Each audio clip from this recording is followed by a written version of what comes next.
All right, everybody. Hey, welcome back. This is part 2 of the 2-part series covering over all the Gundam fighting games. So part 1 was so long and Gundam Wing was such a high note that I thought it was a good part to leave off on. So here we go. We're back into it. And from here on out, all the games past this point are also the Gundam Battle Assault series or related to it. So yeah, welcome to part 2 of the history of Gundam fighting games. If you missed part 1, well, long story short, they sucked. Until Natsume redeveloped their semi-successful Power Rangers Fighting Edition game into Gundam Wing Endless Duel, which launched to high reviews, high acclaim on the same day that Gundam Wing aired its last episode in Japan, and that pretty much became the greatest Gundam fighting game ever made, and it left quite a legacy.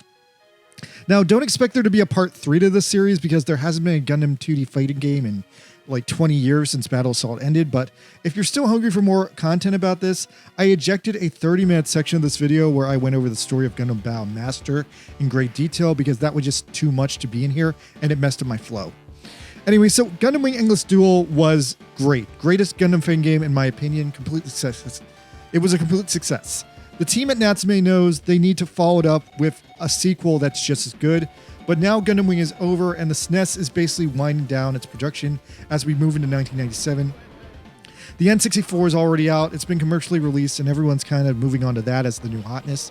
The team decides to then move on to the 32-bit PS1, and they produced Gundam the Battle Master, a game that is still definitely tracing all the hottest arcade trends of 1997, being more inspired by Cyberbots once again, and also being more inspired by Capcom's latest entry in the Street Fighter series, Street Fighter Alpha.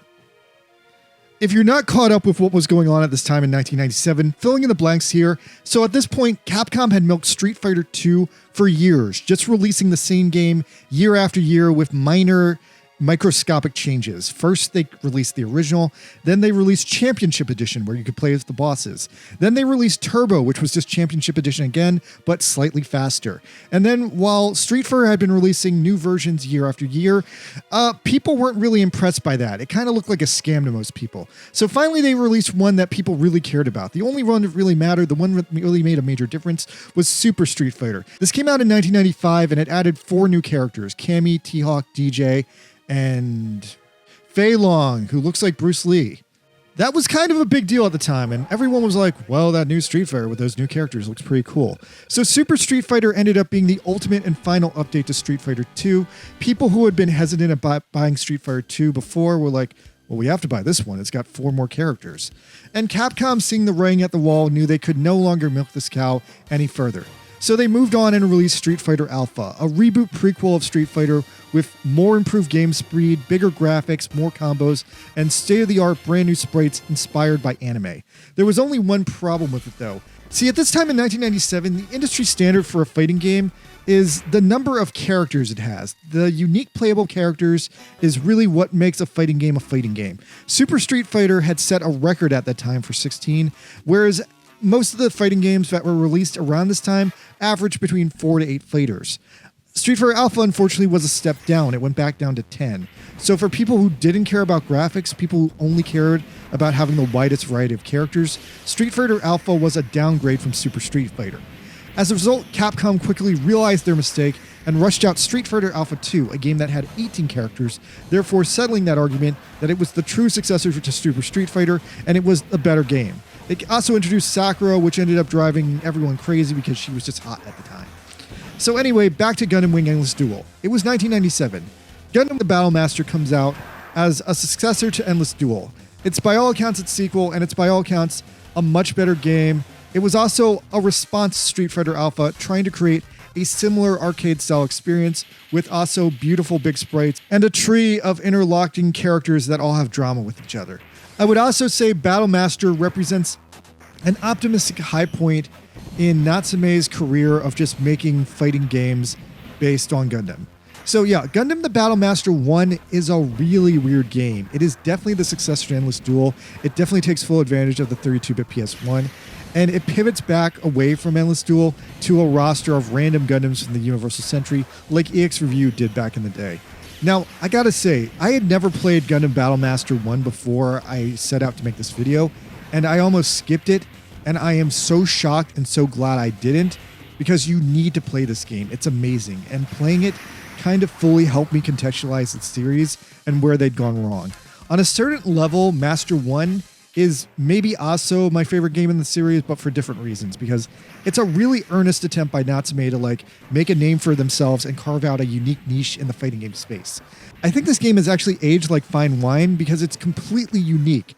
I was so blown away by its uniqueness that I gotta say, there's nothing else like it before or since. Battlemaster 1's secret sauce that I don't think people were ready for in 1997, but seems amazing now, judges battles based on the player's damage per second. And as far as I know, no other fighting game has ever done that before or since. The system is majorly different from the way most fighting games settle things based on the total fighting damage, or Smash Brothers' later decision to decide the matches based on weighted ring outs. Because this game settles the matches on damage per second, that means all of your units pretty much regenerate damage until they deal the correct amount of damage in the correct amount of seconds fast enough. That also means that technically if you don't break a Gundam's armor, the match can go on indefinitely until the time runs out. I myself won actually a lot of my matches via time over because I was trying to figure out what to do. But anyway, yeah, the game calculates the amount of damage into heat, and the more heat you have, the more likely you are to break a mobile suit's armor, and once you break about 3 or 4 armors, the Gundam you're fighting will die. Or anyway, as you break the armors, the piece of armors will actually break off the Gundams you're fighting. But they only break off when enough damage is inflicted on your mobile suit in a short enough period of time. So if your battles aren't fast enough, you never win. I personally think that's amazing. If they ever made a Battlemaster 3, I would love to see where they would take it from here if they went back to this. I feel like the system was kind of ahead of its time for 1997. It was too unusual for casual players of just like all fighting games, but like I gotta admit, it really confused me for the first couple minutes I saw it, but once I realized what it was, I think it's brilliant. I would say the most annoying thing about it that threw me off was that the armor gauge is displayed as a fraction, and on the enemy side, the fraction is written backwards. That was hella annoying. But yeah, Battlemaster 1 is really fucking fun. Like, I think I will actually go to this game in the future as a game to show to my friends because there's just nothing I can compare it to. It is really that unique. I will also point out that, so in Battlemaster 1, you pick a character, the characters all fight, and you get like your typical Street Fighter Alpha drama, just like, oh, you're my ex-girlfriend, oh, you're my ex-employer, oh, you're my ex-fiance, oh, I'm gonna kill you. At the end of Battlemaster 1, the game ends in a final boss fight against the Psycho Gundam, the game's original boss, piloted by a girl named Maria Nichols. If you want to know more about this game, check out my story guide again. But anyway, most of the characters in this game have a big grudge against Maria, and the Psycho Gundam in this first game actually isn't hard to beat because the game judges your damage based on damage per second. And with this system, even though the Psycho Gundam hits like a truck, its damage per second is actually very slow. So that makes it balanced in the overall like scope of the game because the game is scoring you based on the speed of your attacks, and the Psycho Gundam is actually so slow that it's very bad about racking up score. Because this game judges what you do based on the damage you can inflict a second, it's very possible that you can break your gauge in a single attack against the Psycho Gundam, and it's actually pretty easy to defeat it. Now, Battlemaster was such a huge success that 8 months later, Natsume rushes out Battlemaster 2 as its successor and follow-up sequel. Battlemaster 2 is also fairly successful, and they added a lot of cool units to it. It's got the Hamahama, the Kubali, Sharzaku, the Akai, and the Ball, and randomly, for no apparent reason, the Hydra Gundam from Gundam Wing side story G Unit is the final boss. However, not all the changes made to this game were good, in my opinion. The most controversial change they made is they abandoned the original game's damage per second system for a more traditional fighting game system based on total damage, and the addition of harder to pull off move inputs and super combos. Also, in Battlemaster 1, you can just kind of go nuts shooting all the Gundams with like beam spam attacks. In Battlemaster 2, they added a bullet system that caps all the guns at 500 bullets on the basis that some people felt it was kind of cheap that you could just kind of like go to town in Battlemaster 1 with the guns against melee characters, or like the FAS was kind of broken. Having played all 3 games in the series though, Battlemaster 2, I gotta say the worst thing about it is it has the most complex move inputs. They're easy to learn, but they're not as simple as they were in Battlemaster 1, and in Battle Assault 2 they simplified them again. I would say that Battlemaster 1 is the easiest game to play because of the simple controls. The other thing is that in Battlemaster 2, when they abandoned the damage per second system, this ends up creating the game's biggest, darkest monster. See, Battlemaster 1 leads up to you fighting the final boss, the Psycho Gundam Mark III, which to my total surprise and shock was very easy to defeat. The reason why it was easy to defeat is it's slow and the game is judged on a damage per second system. The Psycho Gundam is so slow that you can pretty much easily heal up between its attacks, and also getting off a good combo will pretty much easily kill it instantly, considering just how big it is, that it's basically just a sponge for damage in a game where the amount of damage per second you do determines how fast you win. In Battlemaster 2, however, because they switched over to a total damage taken system, while that doesn't make a big difference for 90% of the units in the game, it unfortunately ends up breaking the Psycho Gundam and making the Psycho Gundam one of the most difficult bosses to kill in video game history, unless you have a great understanding of its limitations, what your mobile suit can do, and what special moves you can do to overwhelm it.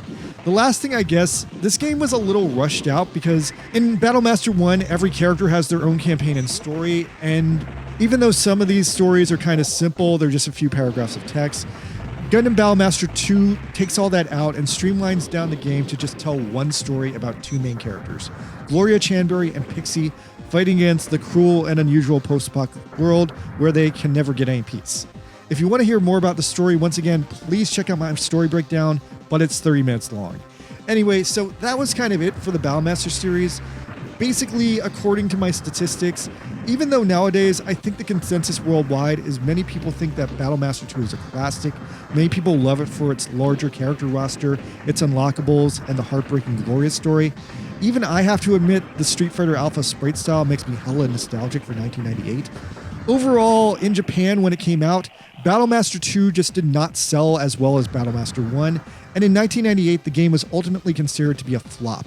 Now, this has led to a big reverse scarcity effect, where nowadays if you want to buy it used, copy of Battlemaster 2 are very rare, usually going for over $100, while copies of Battlemaster 1 are more easy to find, and you can buy a used copy of that for less than $20.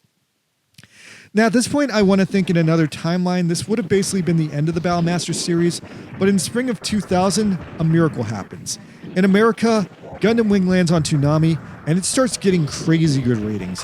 Bandai realizes that they have a smash hit on their hands, and they quickly start importing Gundam merch from Japan as fast as possible. Old Gundam Wing model kits, and they try to rush out at this point any available Gundam video games, but that's kind of a problem because there aren't any good ones. At this point in history, there weren't that many Gundam video games because we had just changed console generation. Gundam games were still only coming out for the PS1, and on the PS1, the only 3 Gundam games were a retelling of the original Gundam, Zeta, and Char's Counterattack. The only game that didn't fit this model was Gundam Battlemaster. Although a part of me wonders that if Wing had just been localized a little bit faster, would they have taken a chance at getting Endless Duel translated? I've heard some rumors that on a certain level Bandai might have considered it, and might have even considered porting Endless Duel to the PS1, but ultimately decided that was too much work, and it was simpler just to stick Gundam Wing into a Gundam game that already exists, and what do you know, Battlemaster 2 already existed. So that's literally what they did. With no time to spare, Bandai commissions Natsume to do a bare-bones localization of Gundam Battlemaster 2 into Gundam Battle Assault, and in this localization, a couple weird changes are made. All the beautifully animated sprite scenes of Gloria and Pixie going through Earth are replaced with a single JPEG of Hero Yui in an angry face ready to throw down. On top of that, the Hamma Hamma is weirdly removed to the game and replaced with Hero's Wing Gundam, which is just a one-to-one reskin of the Zeta Gundam with all the same moves. It also replaces the Hamma Hamma as icon on the select screen, and what is interesting, because this game was kind of rushed out, the Hamma Hamma is still in the game, but it's technically not accessible because they deleted all the UI calls to it. It can only still be selected with the help of Game Shark, and what's even weirder is I found out today the Hamma Hamma is also in Gundam Battle Assault 2, just in an even more unfinished state, and now its pilot has been turned into Domon. Anyway, so Gundam Battle Assault 1 is a ridiculous story. It's set after Gundam Wing in an unclear time period where Hero has defeated Treize and the government has banned all Gundams, but then out of nowhere, other Gundams show up that are all coincidentally famous Gundams from the Universal Century, and Hero sets up to kick their ass and tell them to stop using Gundams. As the story unfolds, it later is revealed that actually, you know what? Trace Kushinada, totally alive. He's alive and well, living in like Florida or something. And also Vader Farkill, the G-Unit canonical pilot of the Hydra Gundam, is in this game, and he is randomly piloting the Psycho Gundam Mark III because someone had to do it. So then the game all builds up to this super awkward ending where Trace just shows up alive and well. Hero beats him up. That he escapes in a space shuttle to fight another day, while Hero sits there calling him a son of a bitch. A very funny and inconclusive alternate ending to Gundam Wing, in my opinion. And yeah, I laughed. Also, there's this hilarious part that everyone remembers where Hero's like, "Why the hell do I have to pilot an ACT guy?" ACT guy. That's what he says. Now, I honestly wish on some level that this game was more different than Battle Master 2, because for me, it's always just going to be a censored hack job, rush job of Battle Master 2 for the English audience. But playing them both, I've met some other people who played them both, and there's this interesting debate that sprung up over the years between the Japanese players and like the American players about which game is truly better, as some people prefer Battle Master 1 for its original game cast, while other people think Battle Assault with its anime characters make it a better game. And it's a big debate over which group of characters you think is more interesting, the game original characters or the anime original characters. I should also mention that when the game was released in Japan, it was released about a year after it was released in America. So a year after it's released in America, Battle Assault receives a one-time special publishing on April 26, 2001. And the Japanese version, as far as I can tell, is super, super rare. To be honest, looking into it, I had my doubts it existed until I found a copy. I also had to ask my friend if it existed, and they said it existed, it just wasn't translated, and it's super rare. So yeah, the Japanese edition of Battle Assault ravages for about $150 a copy, making it even more rare and valuable than Battle Master 2. Here's a picture of the box, and yeah, apparently it's literally the exact same game, still fully in English. It was just released in Japan in a Japanese box. How weird is that? Anyway, so we're not done though. Natsume then gets the whole Gundam Battle Assault operation up and running, and in 2002, Natsume does their grand masterpiece. Bandai is preparing to localize G Gundam for the American market, and riding high on the success of early Gundam in America fever, Bandai commissions Natsume to make this absolute masterpiece of the game, the absolute climax of the Gundam Battle Assault series, Gundam Battle Assault 2, which in my opinion is probably the best one of these games ever made, in terms of content, in terms of the amount of things you can do, and in terms of how long it is to play. At some point, this becomes the third game in the franchise, although Americans had no idea of that because they had only played the second one. Natsume, meanwhile, wanted to really push themselves this time and do the best job ever, so we get this substantial campaign based on Gundam Wing, G Gundam, and a couple of the original UC Gundams. This game rocks an immensely impressive roster of 30 units from both G Gundam and Gundam Wing and this waltz, with the only suits left out from Gundam Battle Assault 1 being the Wing Gundam and the still incomplete Hama Hama, which you can unlock with Game Shark. Now, I should probably mention to you guys that Gundam Battle Assault 2 dropped, I want to say like maybe a month or two before G Gundam aired on American TV. I feel like it dropped at least a few months before it did, because I feel like this was my first time I really got exposed to the G Gundam story. I didn't even know Master Asia was evil. But yeah, my experience with this game was freaking amazing. It was like one of the first Gundam games I ever played, and the greatly expanded roster with the best of the best Gundams was so freaking enjoyable. They had also simplified the controls from Battle Master 2, so it was just way easier to play and a much more joyous game. They also got all the anime voice actors to come into the game and just act the story out, so it was a really high quality experience. I'm a little bit torn on which game at this point I would say is the best.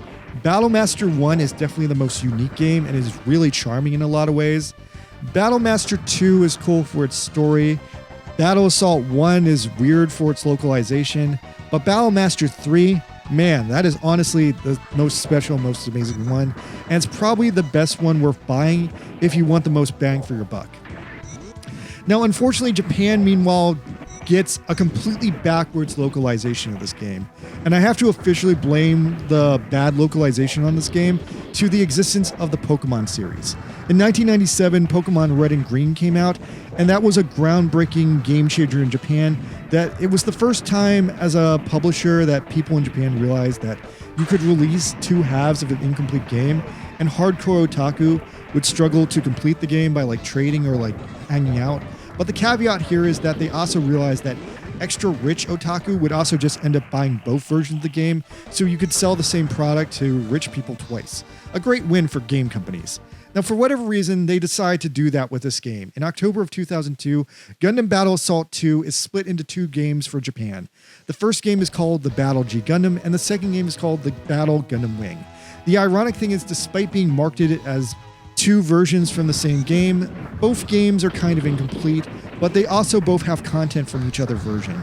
Like, what I'm saying is, if you buy Gundam Wing, you can unlock the G Gundam units, and if you buy G Gundam, you can unlock the G Gundam Wing units, with one exception. So the big deal is here that, while Gundam Battle Assault 2 had all 30 characters, Battle G Gundam and Battle Gundam Wing each brought it down to 24, giving each game 6 exclusive characters based on the version you have. So the G Gundam version has the exclusive boss, the Devil Gundam, the exclusive secret character, the Spiegel Gundam, and then the GPO2, the Phaz, and the Quinn Mantha from the UC Gundam series. And also maybe the Ball. I think the Ball might be exclusive. I need to double check that. While the Wing Gundam game exclusively has its special boss, the Epion, its special secret character, the Hydra Gundam, and then its 4 UC characters are the Hygog, the Zeong, the Nu, and the Suzabi. So yeah, to break that down, both games have a secret boss, a secret extra unit from their exclusive anime, and then they have 4 random UC Gundams. G has the 2 Gundams from Double Zeta, and Wing has the 2 Gundams from CCA. Both games, meanwhile, do still have the Gundam Mark III, and while it is piloted by Vader Farkill in Gundam Battle Assault and Alube Ishikawa in Gundam Battle Assault 2, in a surprising callback to the Gundam Battle Master series, in the battle, the Psycho Gundam Mark III is returned to Maria Nichols, who now exists as the sole survivor of the Gundam Battle series in these games. So damn, maybe Maria really was the most dangerous woman. Now, after this, the Gundam Battle Assault series keeps going. It doesn't stop after here, because even though Battle Assault 2 is the pinnacle, Natsume did try to keep the wheels spinning and made about 2 or 3 more games, maybe even 4 games. All right, so here's where we get back to the cross-pollinization of it. After this, the next game Natsume makes is based on an anime that came out in 2002 called Shinkon Gatai GodDanar. And this is a really cool game. Now, it's been 20 years since I saw this anime, but my drunk remembrance of it is as follows. It's about a husband and wife who both pilot these super badass giant robots, and the more the husband loves his wife, who is a sexy young girl with constantly bouncing boobs, the stronger and more violent his robot performs. So the big moral lesson of the story is that as long as a husband and wife remain sexually attracted to each other, their relationship will never fail, and therefore they will never fail in combat because they're giant robot pilots. GodDanar was licensed and released in America by ADV Films back in the day, but the game never came out in America. The game unfortunately got yet another total conversion into a Gundam game, just like Power Rangers Fighting Edition had got years before this. So GodDanar is turned into the 3rd Gundam Battle Assault game, Gundam Battle Assault 3, featuring Gundam Seed, that still contains the Wing and the God Gundam and the Master Gundam and the Tallgeese as super secrets, unlockable characters. Now, I want to say that despite these games being made from each other, it feels like this time around Natsume put a lot more effort into making them different, because GodDanar has more like custom bosses, and it feels like Gundam Seed Battle Assault was made to be more like the Battle Assault games that came before it. So I want to say they really tried their hardest this time to make 2 different games, but I think it is very similar to Power Rangers Fighting Edition and Wing Endless Duel, where they just took one game and made the other game kind of a sequel to it. Anyway, I've never played this one, so I can't tell you too much about it, but I've heard from a lot of people that it's kind of rough, because I do believe it was rushed out, and it is kind of a... And I'm not sure if it's worse than GodDanar, but it doesn't seem like it had the same level of polish as GodDanar or as Gundam Battle Assault 2, so it was by a lot of people's ratings a step down from Gundam Battle Assault 2. However, Natsume still has one more Gundam Battle Assault game in them, and this is the one I want to talk about as well. This was, in my opinion, the last good one. So backing it all up, it all comes back again to Gundam Wing Endless Duel. Gundam Wing Endless Duel has stood up to history as the best Gundam Wing fighting game ever made. In 2001, the Game Boy Advance comes out worldwide, and to great acclaim, being a massive hit, being a massive upgrade from the previously very old 8-bit Game Boy, now we had a 32-bit state-of-the-art console that was portable, competing with the PlayStation 1 in the same time period. The thing about the GBA, though, was that it was very, very good at porting over Super Nintendo games, and a lot of its game library was either direct Super Nintendo ports or slightly modified Super Nintendo ports, like the F-Zero on GBA was just F-Zero with like new tracks, readapted to suit the new hardware. There was also a pretty sizable vocal online fan base growing at this time that would pressure Nintendo and other game developers to release semi-famous Japan-only SNES games onto the GBA. Now, probably the most successful release that came out of this movement was the GBA port of the then unreleased Mega Man game Rockman and Forte, aka Mega Man and Bass. And another thing that was very high on the list was for there to be a GBA port of Gundam Wing Endless Duel, which Natsume seemed obliged to halfway deliver. In August of 2004, a few months after GBA 3 dropped on PS2, Natsume releases Gundam Seed Battle Assault, which in many ways is a port/remake of Gundam Wing Endless Duel from the SNES, with the big caveat being that unfortunately the game was revamped and remade from the ground up to feature Gundams from Gundam Seed, that themselves were pre-rendered sprites based on the models from the PS2 version of the game. So nonetheless, as a hardcore Gundam Wing Endless Duel player, this game was a personal slice of heaven for me, because this was about as close as I was ever going to get to having a home copy of Endless Duel, and its portable factor was pretty goddamn cool for the time. I wasn't thrilled with the Gundam Wings being replaced by the Seed Gundams, but some compromises had to be made, Ironically, though, there is one final evolutionary step on the tree here that America did not see. Because Gundam Battle Assault was a pretty big success, and seemingly more so than its PS2 version, Natsume decided to roll the dice one more time and release it in Japan. There was just one problem though. The year was 2004, and Gundam Seed had gone off the air in Japan in 2002. So the game was quickly redeveloped into Gundam Seed Destiny, the Game Boy game. With only 3 months of additional development time, Gundam Seed Battle Assault was updated to add a complete additional roster of characters from Gundam Seed Destiny. It now had twice as many characters, and it was released 3 months later in November. Gundam Seed Destiny, the video game for Game Boy Advance, was maybe a huge feat of re-engineering and reprogramming if they really did it all in under 3 months and the games weren't developed side by side. Another crazy detail is that the entirety of Seed Battle Assault can be unlocked in Seed Destiny GBA if you buy it at the game's in-game store, and it's still in English. Once again, I have to wonder if these games were really made all at once, or if this was just straight up a rushed sequel to the game, but I'm impressed at how much they got done in only 3 months. It's amazing that Natsume was able to again and again take pieces from one game and build it into another superior game after the fact. And so that's it. Finally, we have reached the full end of the Gundam Battle Assault series evolutionary tree, and I guess the end of this video game series. Maybe someday, somewhere, there will be another Gundam fighting game, but for now I think I'm good with where we're at, as the Gundam franchise has pivoted back into arcade shooters and sim-style shooters like the recent Gundam Versus games and the Gundam Breaker series. I hope you had a great time with me revisiting Gundam history here. If you know any other obscure Gundam games you'd like to hear me explain, please leave me one in the comments and I'll try to explain it. Alright, thanks a lot. I'm going back to making some anime. Later, guys.